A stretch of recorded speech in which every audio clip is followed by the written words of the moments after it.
जय श्री राधे कृष्ण भक्तों। कल हमने सुना था अधिक मास का तीसरा अध्याय और आज हम सुनेंगे अधिक मास के चौथे अध्याय की पावन कथा। कहते हैं अधिक मास में जो भक्त श्रद्धा और विश्वास के साथ कथा सुनता है उस पर भगवान श्री हरि की कृपा हमेशा बनी रहती है।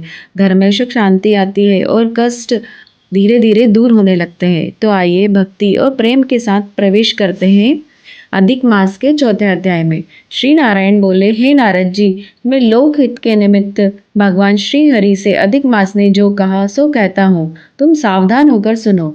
अधिक मास बोला, हे नाथ, हे कृपा निधे, हे हरे, मैं मलमास बलवानों से तिरस्कृत होकर यहाँ आया हूँ। फिर आप मेरी रक्षा क्यों नहीं करते? मुझे उन लोगों ने शुभ कर्म में वर्जित कर अनाथ और हमेशा घृणा से देखा है। अब आपकी यहाँ दयालुता कहाँ गई? यह कठोरता कैसे हुई?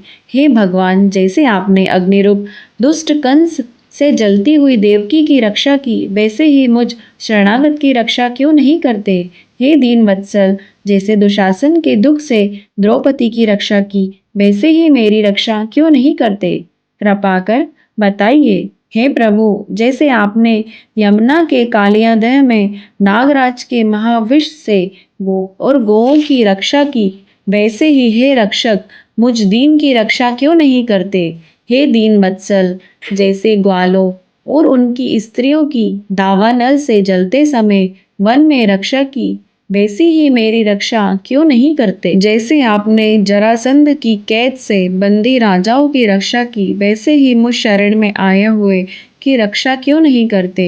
हे दीन प्रतिपालक, जिस प्रकार ग्रह के मुख से गजराज की रक्षा की, वैसे ही मुझ शरणागत की रक्षा क्यों नहीं करते?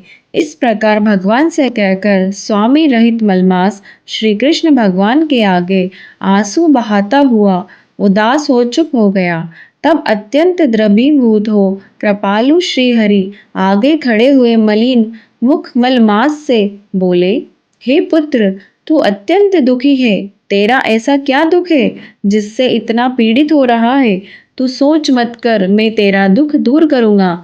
मेरी शरण में आकर महादुखी और पतित भी सोच नहीं करते, फिर तू यहाँ आकर क्या सोच में डूबा हुआ है? तुझे दुखी देख यहाँ के बैकुंठवासी विस्मित हो गए हैं।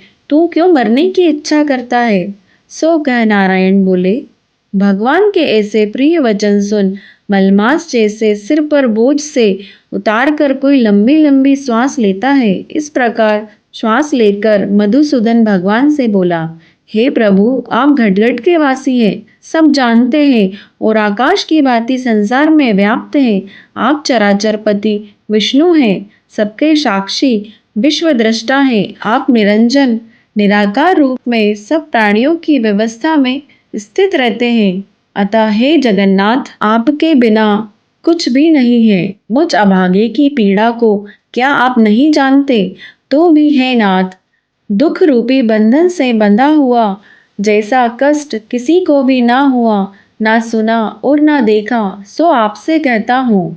क्षण लव मुहूर्त पक्ष मास और दिन रात्रि आदि अपने स्वामी की आज्ञा से सदा अभय हो आनंद करते हैं, किंतु मेरा ना कोई नाम है, ना कोई स्वामी और ना कोई आश्रय स्थल ही है। इसीलिए उन सब अधिपतियों ने मेरा बहिष्कार कर दिया है कि यह मलमास शुभ कर्म में निषिद्ध है, अंधा है, पतन के गर्त में गिरने वाला है। अतः मैं मरना चाहता हूँ, जीना नहीं। ऐसे जीने से तो मरना ही अच्छा है।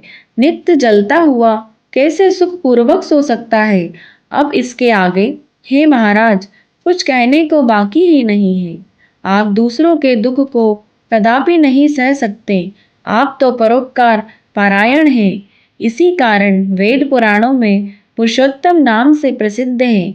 आप अपने धर्म को देख जो चाहो सो करो। आप महाप्रभु हो, मैं तुच्छ मनुष्य की भांति बार बार कहने योग्य नहीं। हे नारद जी, मैं मरूंगा, मैं मरूंगा, इस प्रकार कहता हुआ वह शांत हो गया और शीघ्र ही प्रभु के निकट धड़ाम से गिर पड़ा। उसको इस प्रकार गिरते हुए देख सारी सभा बैकुंठवासी लोग विस्मित हो गए। नारायण बोले, अधिक मास ऐसे शांत होने पर महाकृपालु श्री कृष्ण भगवान शरद चंद्र की किरणों के समान शीतल और मेघ के समान गंभीर शब्द से शोभायमान वचन कहने लगे। सूत जी बोले, हे ऋषियों, वेद की रिद्धि में तत्पर पाप समूह के नाश करने को बड़वा अग्नि के समान ऐसे आदि पुरुष भगवान के वचन सुनने की इच्छा वाले नारद कहने लगे। बहुत समय पहले की बात है। एक छोटे से गांव में एक गरीब वृद्धा रहती थी। उसका संसार बहुत छोटा सा था। मिट्टी का टूटा हुआ घर, 2 वक्त की रोटी का संघर्ष और आंगन में लगी एक छोटी सी तुलसी माता। वृद्धा के पास धन नहीं था, लेकिन उसके मन में भगवान विष्णु के लिए अटूट प्रेम था। वह रोज ब्रह्म मुहूर्त में उठती, नदी में स्नान करती, फिर तुलसी माता को जल चढ़ाकर दीपक जलाती और कहती, हे तुलसी माता, मेरे घर में सुख हो या दुख, बस भगवान की भक्ति कभी कम मत होने देना। अधिक मास चल रहा था। पूरा गांव बड़े बड़े अनुष्ठान कर रहा था। कहीं भंडारे हो रहे थे, कहीं विशाल पूजा पाठ। लेकिन वृद्धा के पास इतना धन भी नहीं था कि वह एक समय का भोजन अच्छे से बना सके। फिर भी वह रोज तुलसी माता के सामने एक छोटा सा दीपक जलाती और भगवान विष्णु का नाम लेकर कथा सुनती। कुछ गांव की औरतें उसका मजाक उड़ाती, अरे बुढ़िया, तेरे इस छोटी सी पूजा से क्या होगा? भगवान तेरी कहाँ सुनेंगे? वृद्धा शांत स्वर में कहती, भगवान को धन नहीं चाहिए, उन्हें तो सच्चा प्रेम चाहिए।